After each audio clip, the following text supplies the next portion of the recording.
Acabou esse tamanho, tá?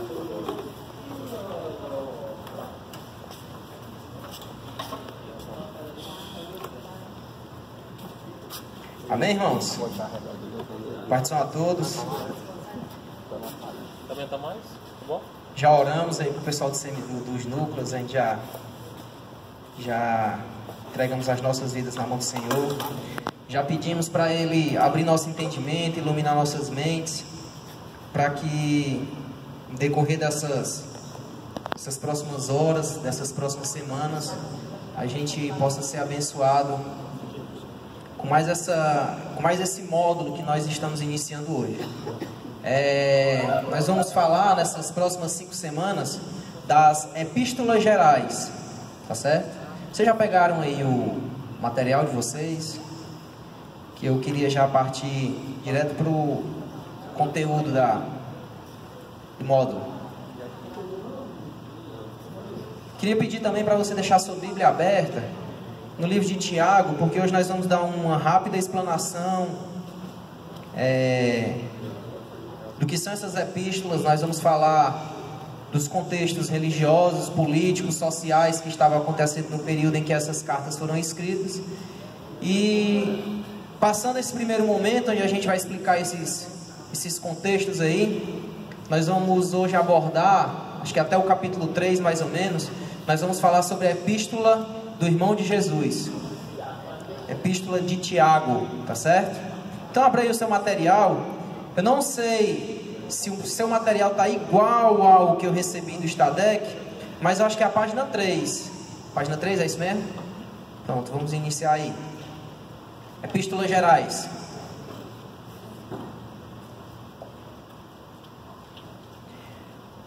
Primeiro tópico que nós vamos ver aí na nossa apostila, irmãos.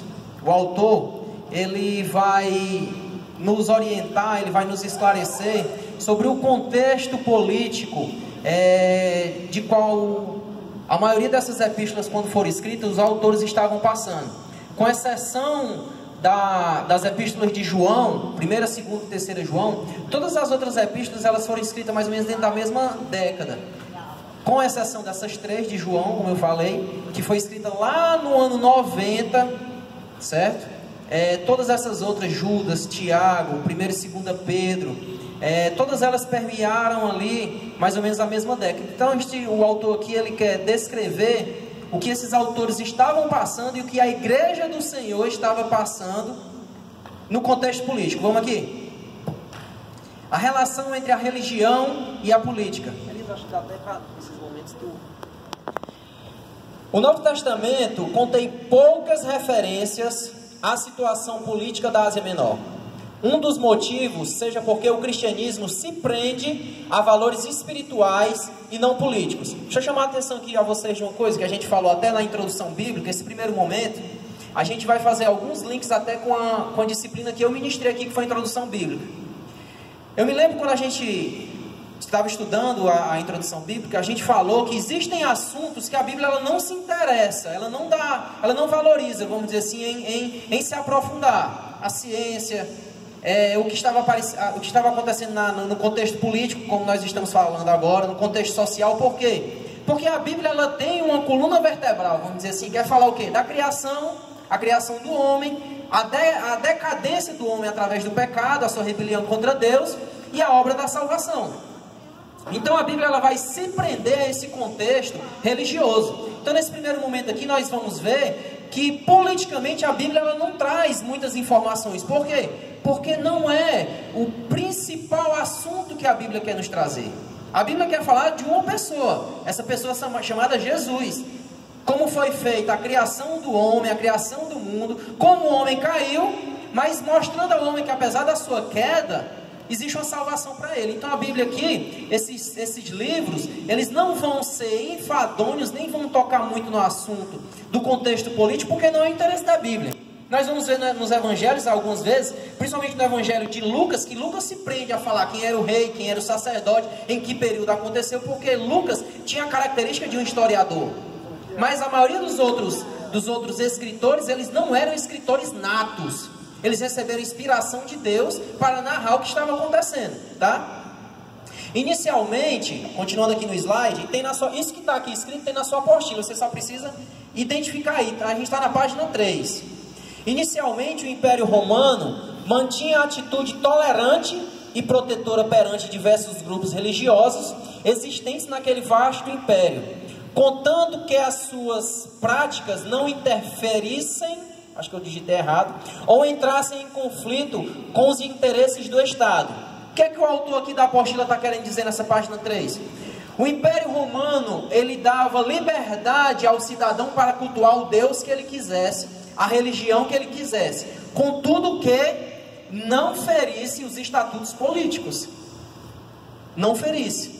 Por exemplo, nós vamos ver até aqui no slide, que um dos motivos do cristianismo entrar em conflito com o Império Romano, porque o Império dizia, olha, pode ter um Deus, mas tem uma coisa, considere César também um Deus. Certo? Então o Império Romano dizia, você pode cultuar quem você quiser, agora não ofenda os nossos deuses, não deixe de honrar os nossos deuses, não deixe de dar credibilidade aos nossos deuses. E aí nós vamos ver que inicialmente o Império Romano foi tolerante. Eles respeitavam os judeus, eles queriam a paz no Império Romano, como nós também vimos, eu acho que na introdução bíblica. O Império Romano, um dos tripés, um dos fatores, uma das colunas do Império Romano era que no seu território existisse paz. Então ele dizia assim, então para nós termos paz você tem que ter o seu Deus, então pronto, cultue o seu Deus, contudo que tenha paz. Então ele chegava para o judeu e dizia, pode ter o seu Deus invisível, seu Deus criador, como vocês dizem, mas não façam confusão, que os judeus eram briguentos. Entre eles a gente tem lá aquela sedição chamada Zelote, que eram aqueles homens que pegavam de fato em arma, tá? Então o Império Romano, para evitar esses conflitos, ele dava certa liberdade para as pessoas cultuarem os deuses que elas queriam assim cultuar, mas em contrapartida não podiam ferir os estatutos políticos, tinham que reconhecer César como um deus, não podia ofender aquele homem. Então nós vamos ver que a partir da sexta década, lá pelo ano 60, começou a ter conflito entre os cristãos e o império. Vamos ver alguns dos motivos. Eu acho que ainda é na página 3 que está escrito isso aqui. Alguns motivos: a crescente distinção entre cristãos e judeus, sendo o cristianismo reconhecido publicamente como uma religião com características próprias. Nós já vimos aqui, irmãos, é interessante a gente fazer seminário e a gente estudar de forma mais sistemática e de forma mais profunda cada assunto, porque tem muita coisa aqui que eu vou falar que a gente já viu em outras cadeiras, em outros modos. Isso daqui, é algo que a gente pode fazer um paralelo, um link com coisas que a gente já viu. O cristianismo, ele é oriundo, ele sai de dentro do judaísmo. Era a promessa que até do judaísmo, da religião judaica, viria quem? O Redentor, o Salvador. Então, inicialmente, as pessoas que não entendiam muito bem o que estava passando, achavam que o cristianismo era uma seita, mais uma sedição judaica. Mas quando passou-se o tempo, mesmo as pessoas de fora que não sabiam nada de religião, eles começaram a perceber que tinha muita distinção. Eram, vamos dizer assim, nascidos do mesmo ambiente, mas tinham grandes diferenças. Grande diferença. Esse foi um dos motivos que começou a ter conflito com o Império Romano. As doutrinas cristãs eram incompreendidas pelo grande público. Um Deus salvador e ressurreto, que traria um julgamento futuro que iria destruir os poderes políticos seculares. Era tudo que o Império Romano não queria. Quando os três magos chegam lá, procurando no palácio de Herodes pelo rei que acabava de nascer, Herodes ficou louco. Mas quem é esse rei dos judeus? Sou eu que domino essa região aqui da Judéia. Como é que estão dizendo que um rei nasceu? Aqui no meu palácio não tem criança nenhuma nova. Então, o cristianismo, ele pregava um Deus que iria estabelecer o seu reino, um reino de justiça, um reino com valores mais excelentes. Meu amigo, isso era uma ofensa ao Império Romano, uma ofensa grande. Então esses valores, essas doutrinas de um Deus Salvador, que iria vir libertar daquela opressão que o Império assim fazia aos povos, deixava o Império Romano contrariado, com a pulga atrás da orelha. E como eu disse, os judeus eles tinham essa fama de briguento, os zelotes principalmente. Era tudo que o Império não queria. Então começou a ter conflito entre o cristianismo e o Império Romano, dos motivos, porque o Império Romano não entendia que reino era esse, que reino queria trazer justiça, um reino que iria destronar todos os reinos terrenos. Começou os motivos, começou a perseguição. Imperadores como Nero e Domiciano realizaram grande perseguição aos cristãos. Desta forma, a antiga tolerância transformou-se em uma cruel hostilidade. Como eu disse, o imperador ele trazia para si e ele exigia que os homens o tratassem como uma divindade, inerrante, infalível, que é soberano entre todos. E quando os cristãos eles se negavam a reconhecer isso, a dar honra a esse imperador humano, o império não aceitava. Não aceitava. Oi, meu irmão.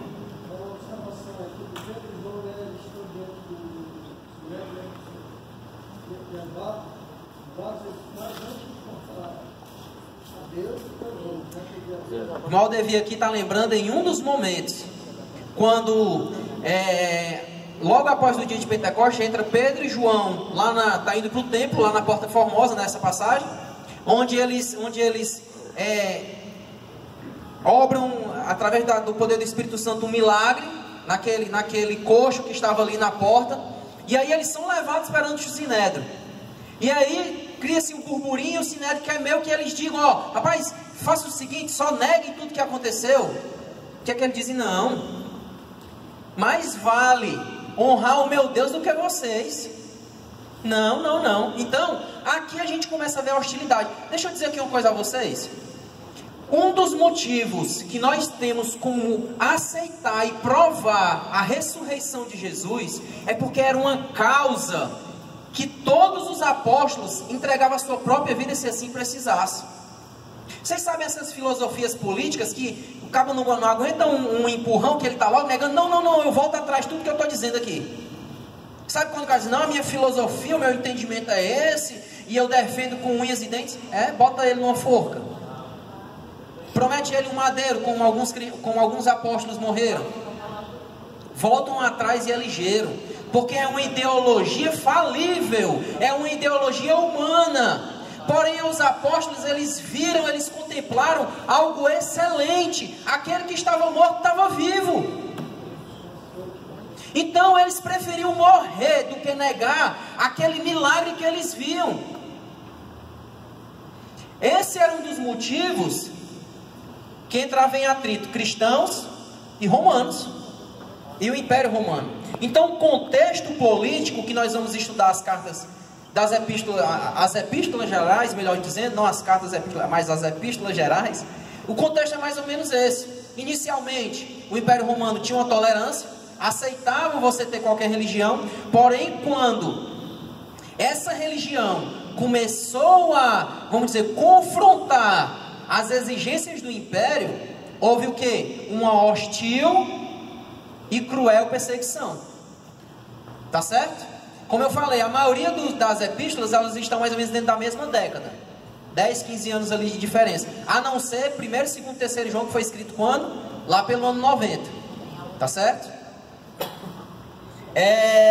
Nós vamos ver aqui também como era a relação entre cristãos oriundos do judaísmo e os cristãos, os crentes que eram gentílicos, que não eram judeus, não eram da raça judia, mas se converteram, eram gregos, estavam lá na região da Panfilha, era qualquer outro povo que não fosse judeu. Vamos ver aqui essa relação, como era a igreja primitiva.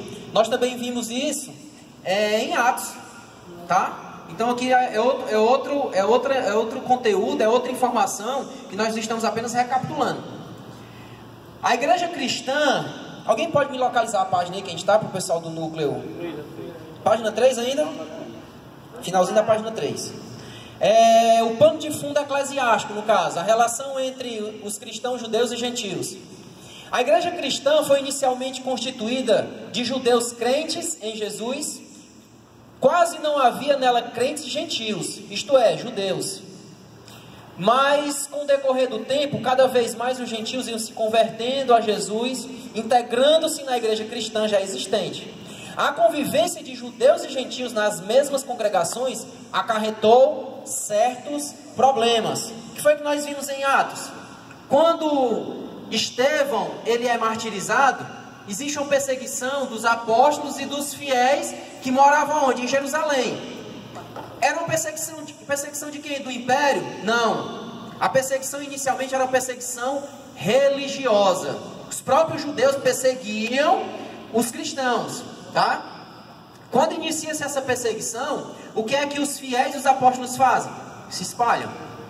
E quando eles se espalham, onde eles estão passando, eles estão ganhando pessoas a Jesus. Pessoas estão se convertendo, tá?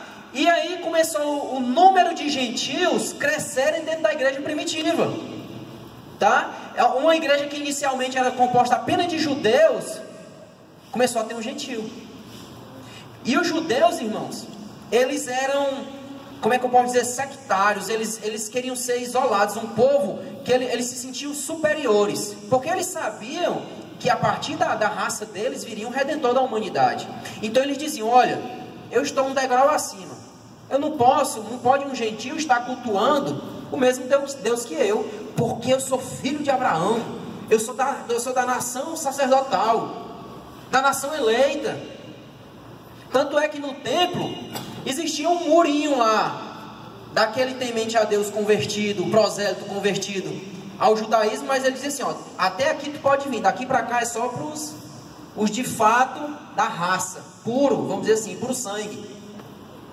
Então existia esse sectarismo dos judeus. Eles não aceitavam.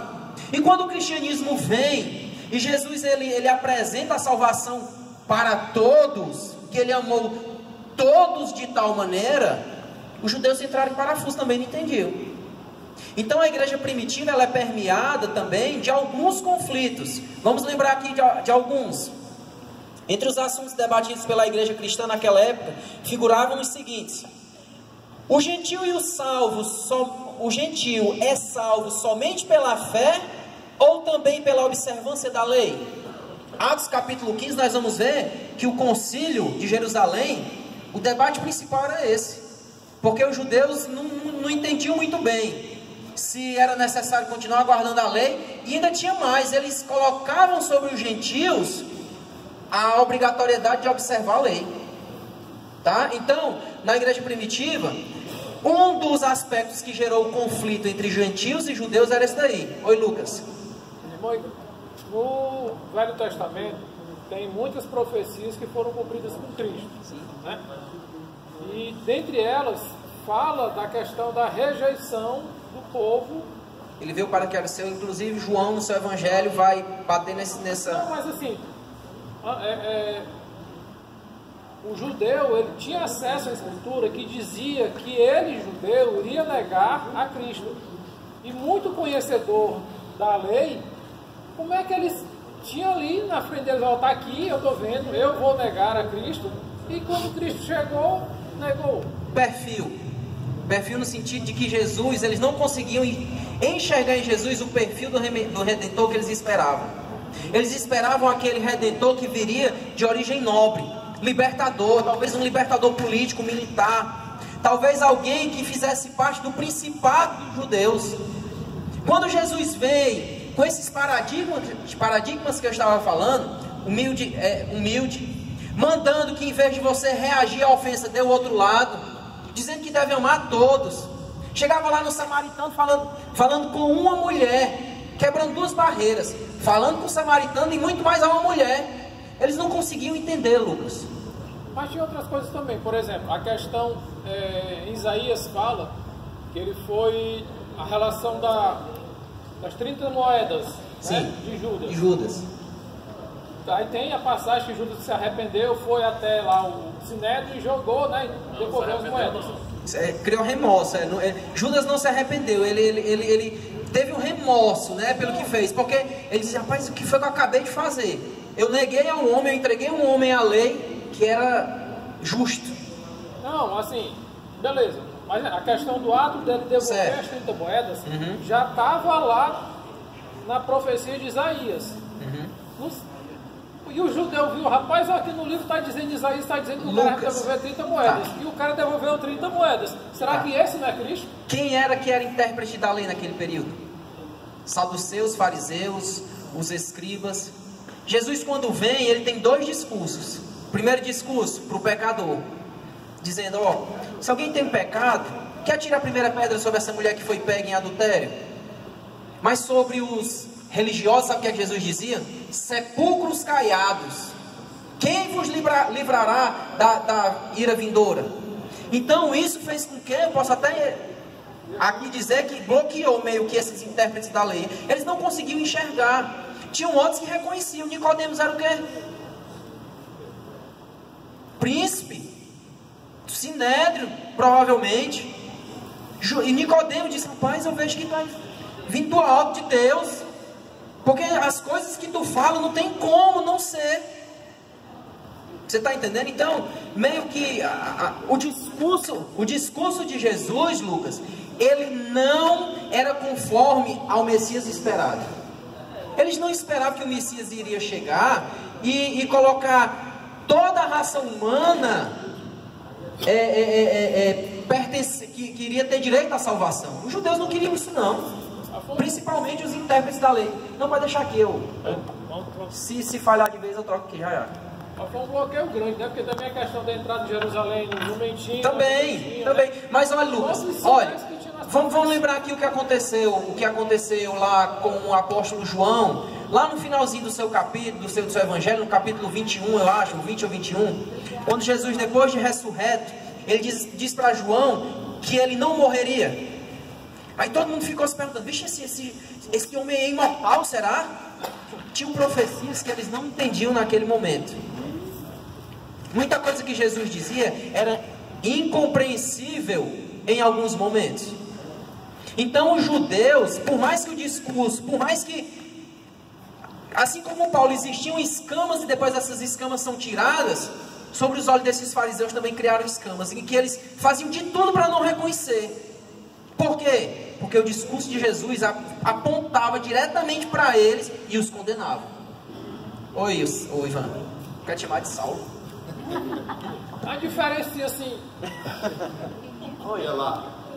Ei, sobre essa questão do pessoal realmente não enxergar, a gente pode colocar, podemos comparar com as profecias que Jesus está usando para hoje em dia e pelo engano que as pessoas têm hoje, mesmo sendo avisadas do que Jesus falou. Oi. Vou falar aqui, não sei se todo mundo ouviu, mas olha como é pertinente isso que o Ivan falou.